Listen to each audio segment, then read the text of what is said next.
GMNA uses artificial intelligence for generated speech, visuals, and production. AI-generated content may contain errors. Please verify important information before making decisions or taking action.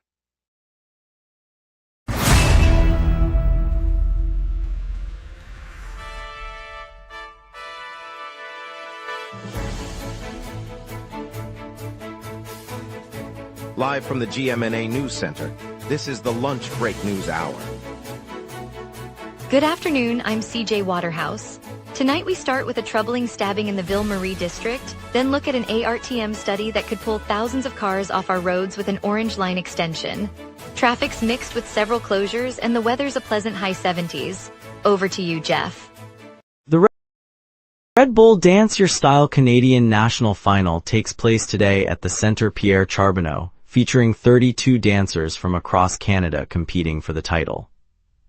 Judges include former champion Kyle Miller, choreographer Lise Bouchard, and dance floor veteran Sophia Rossi, each scoring performances on originality, musicality, and stage presence. The event will be streamed live on Red Bull's official YouTube channel, with a live audience limited to 500 due to venue capacity. Tickets sold out within hours, and the city anticipates a vibrant showcase of Canadian street dance talent. Lots to get to, let's begin. Good morning, Montreal. Police confirmed a stabbing this afternoon in the Ville-Marie district. The victim, a 45-year-old man, suffered serious wounds but remains in stable condition, according to the Service de Police de la Ville de Montreal. Officers responded to a call at approximately 3 p.m., secured the scene and transported the man to a nearby hospital for treatment. The attack occurred near the corner of St. Laurent and St. Paul Streets, a busy corridor frequented by office workers and shoppers. Paramedics arrived within minutes, applied pressure to the injuries, and then escorted the victim to the ambulance.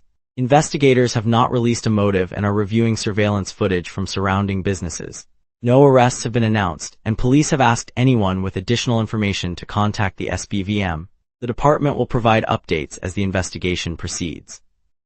The Regional Transit Authority just released a study that says extending and looping the Orange Metro line could pull thousands of cars off one of Montreal's most jammed corridors. The analysis, prepared by the ARTM, models a new segment that would stretch the line eastward and close a loop through the downtown core, linking existing stations with a fresh underground spur. By offering a faster, direct alternative, the plan is projected to divert enough drivers to ease rush hour gridlock along the heavily traveled artery. Officials say the data supports the long-standing proposal to complete the Orange Line, a move that could improve commute times and cut emissions. The study arrives as city planners weigh funding options, hoping the projected traffic relief will tip the scales toward moving the project forward. Police confirmed a 19-year-old male was taken into custody on Tuesday in Terrebonne, following a violent assault that took place the night of Monday in the Plateau Montreal district. Officers said the incident, reported around midnight, involved multiple victims who suffered serious injuries. Investigators traced the suspect through surveillance footage and witness statements, leading to his arrest the following day. The suspect is being held at the Terrebonne Detention Center pending charges. No further arrests have been announced, and authorities have not released details about the motive or the identities of the victims. The investigation remains active as detectives continue to piece together the sequence of events that night. A spokesperson for the Service de Police de la Ville de Montreal emphasized that officers will maintain a visible presence in the Plateau area to reassure the public. Premier Jean-Claude Wachem told reporters this morning there is no certainty a definitive agreement will be reached on the long-standing Churchill Falls power contract. The province remains in active talks with Newfoundland and Labrador over a new arrangement for the massive hydroelectric project that has supplied electricity for decades. Wachem emphasized that while negotiations continue, any final settlement remains uncertain and could affect future energy planning for the province. He declined to provide a timeline for a resolution, noting that both governments are still reviewing technical and financial proposals. The lack of a clear path forward comes as Quebec seeks to secure reliable power sources amid growing demand. Stakeholders on both sides will keep the public informed as discussions progress. Analysts say the result may shape electricity rates and the province's long-term sustainability strategy. Today, the United Kingdom announced a new restriction that bars the sale of energy drinks to anyone under 18, mirroring a policy first adopted by the Quebec government earlier this year. Quebec's ban, which prohibits retailers from selling caffeinated energy beverages to minors, was cited by British officials as a model for protecting young people's health. The UK measure will take effect within the next few weeks and includes penalties for non-compliant vendors. By contrast, the federal government of Canada has said it will not be introducing a comparable ban at this time, noting that it is continuing to monitor the issue. Quebec officials welcomed the overseas echo of their approach, while British health ministers described the rule as a proactive step toward reducing caffeine-related risks among adolescents. The policy adds to a broader international trend of scrutinizing sugary and stimulant drinks marketed to youth. Later we'll hear how the SDM's new electric buses are hitting the streets, plus a look at the flood cleanup. We will be right back.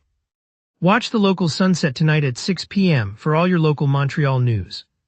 Welcome back, everyone. I hope you caught the break. Up next, Jeff Laflamme will take us through today's local stories. On July 24, the Société de Transport de Montreal rolled out its first electric buses, placing 4 vehicles into regular service on city routes. The addition marks the start of a broader plan to replace diesel units, with an aim to introduce 147 more electric buses by 2028. For commuters, the silent, zero-emission buses promise smoother rides and cleaner air along busy corridors. The SDM says the new fleet will be integrated gradually, allowing drivers to become familiar with charging procedures and maintenance routines. Early feedback from riders notes reduced vibration and a noticeable drop in interior noise. As the rollout continues, the agency expects the electric fleet to grow steadily, supporting its modernization strategy and contributing to the city's climate targets while keeping daily travel reliable. 20 years of Haitian rhythm pulse through the streets of Montreal as the Haiti and Foley Festival celebrates its anniversary. Organized by Fabien Colas, the event has grown into the largest Haitian cultural gathering outside the island, drawing families and artists to share music, dance, and cuisine. This summer's program features dozens of performances on multiple stages, pop-up art installations, and traditional market stalls where locals can taste griot and sip acassin. Schools across the borough are joining with workshops that teach Creole drumming and dance steps, giving children a hands-on link to their heritage.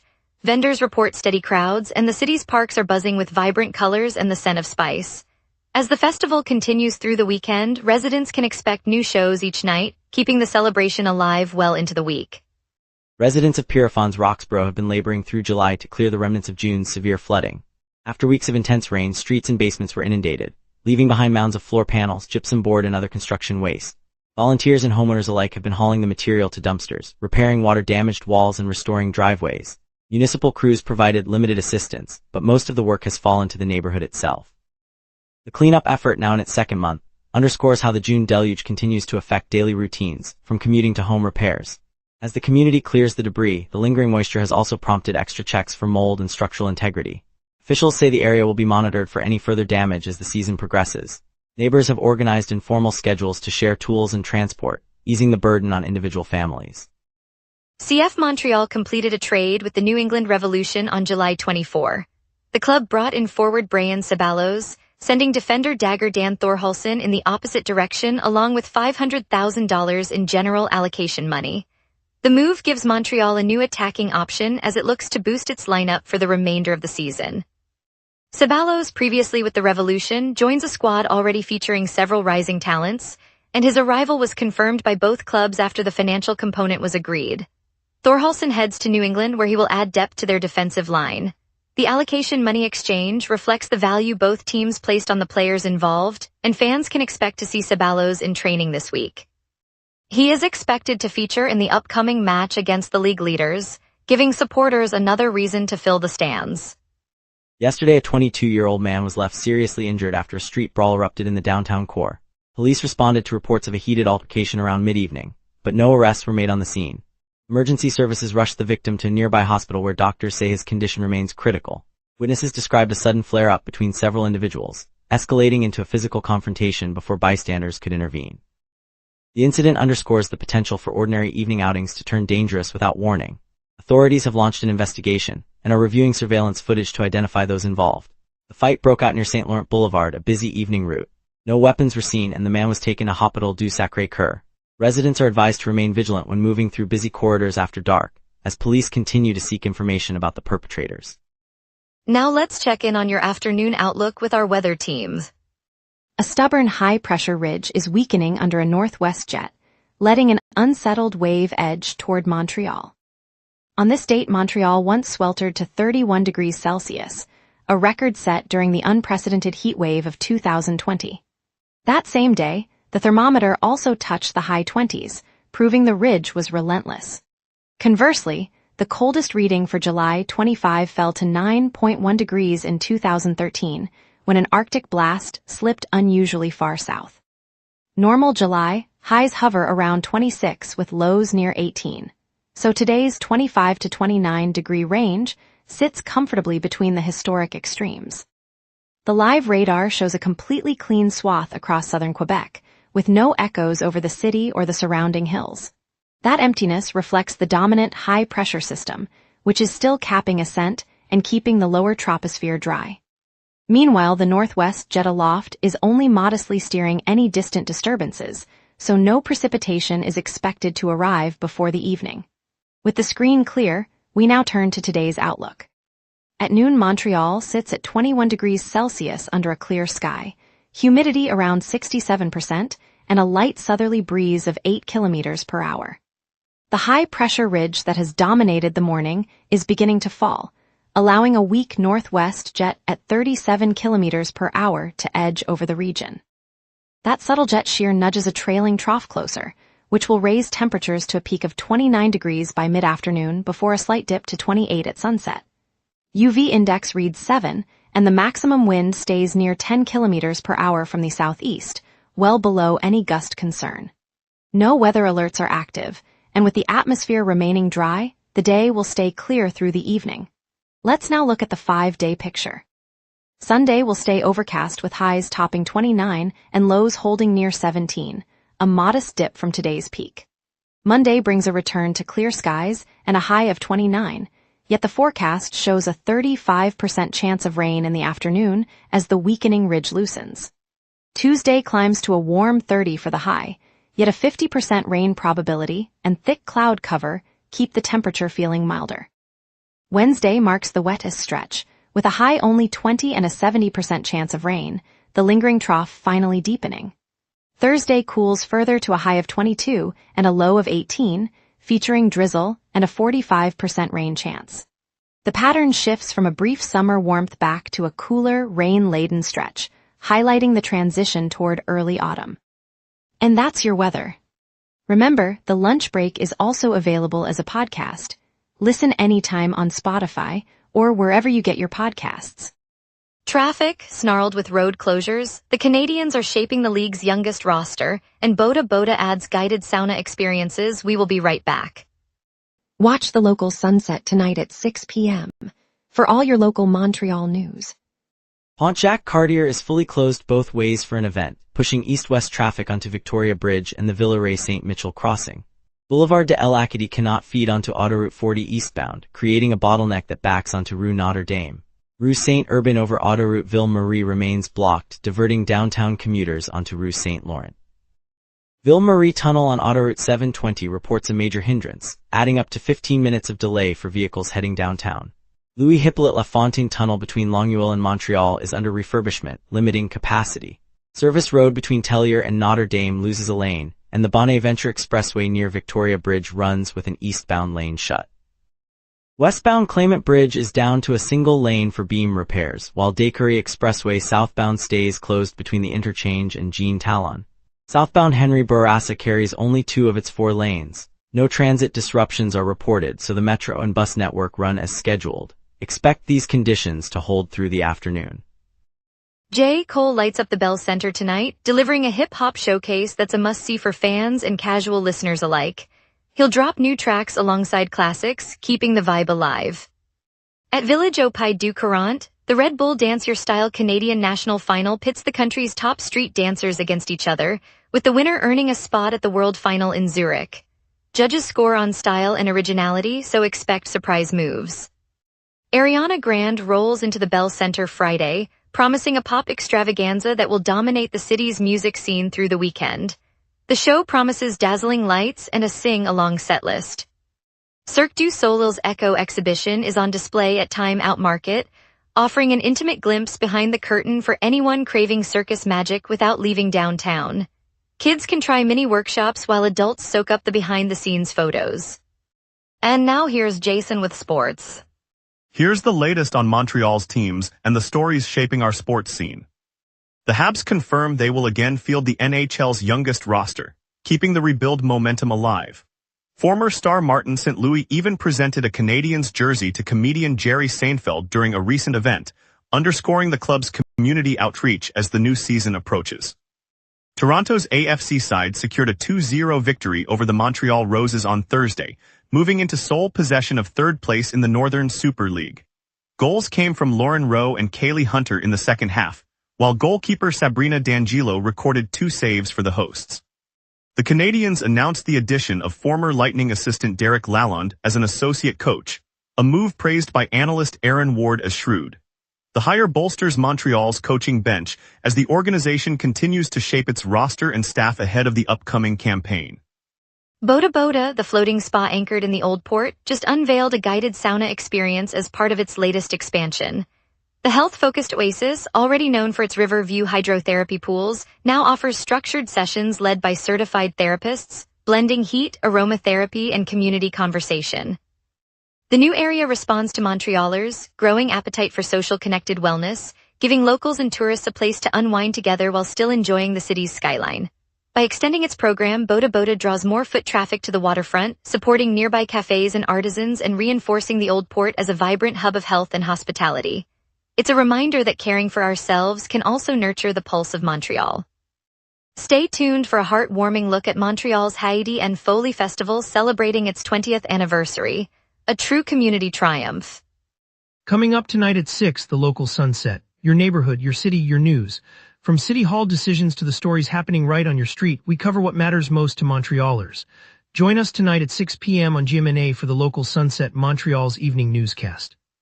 Montreal's queer nightlife and performing arts community converge for a weekend-long open-air party at Place du Village, turning the downtown core into a vibrant celebration of music, dance, and drag. The festival promises a showcase of local talent and inclusive festivities for all. Carl Dumont is there. Carl Dumont. Thanks CJ Waterhouse. The sun dips behind the St. Lawrence skyline, casting a pink glow over Place du Village. Neon ribbons snake between the old stone buildings, and a throng of 20-something locals and tourists weave through pop-up food stalls selling spicy tacos and sweet crepes. A deep bass thump rolls from the central stage where a DJ spins a mashup of classic disco and synth wave, while a drag queen in a sequin cape commands the mic, her laughter rippling through the plaza. To my left, an interactive sculpture pulses with color, lighting up each touch like a living graffiti wall. The crowd sways, phones flashing, strangers sharing smiles, the energy palpable. This open-air nightclub transforms the downtown core into a vibrant queer sanctuary for the weekend. For many, this night is a rare chance to see themselves reflected in every flash of light and beat. The Control Plus Alt Festival celebrates Montreal's fearless creativity and its unapologetic pride. Carl Dumont virtually at Place du Village. On St. Laurent Boulevard, a bright spring morning gathered a curious crowd as the first Chinese-built electric sedan rolled onto the curb outside the historic St. Joseph's Market. Families lingered by the glossy white hatch, children's eyes following the silent glide of the car, while a local mechanic named Marie lifted the hood to examine the sleek battery pack. The event, organized by a Montreal-based dealer, marked the debut of a new wave of Chinese automakers who have decided to make Quebec their home base for electric mobility. Quebec already counts more than 400,000 electric vehicles on its roads, and today's arrival added a fresh promise of affordable, zero-emission options for everyday drivers. Residents heard stories of factory jobs being created in the suburbs of Laval and of technology apprenticeships opening at local colleges. The atmosphere turned from curiosity to shared optimism as the mayor stepped forward, shaking hands and declaring the partnership a boost for both the environment and the province's economy. Seeing the community rally around a cleaner future reminds us why these moments matter.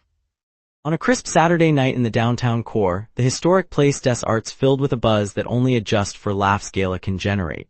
Inside, a modest crowd of comedy lovers waited for a surprise that had been whispered through the city's cafes for weeks: the return of Jerry Seinfeld, the comedian who first stepped onto the festival's stage in 1989. When the lights dimmed, Seinfeld took the modest wooden platform, his familiar grin steady as ever. He launched into a fresh set that wove today's absurdities, smartphone etiquette, remote work fatigue, into the observational rhythm that made him a household name.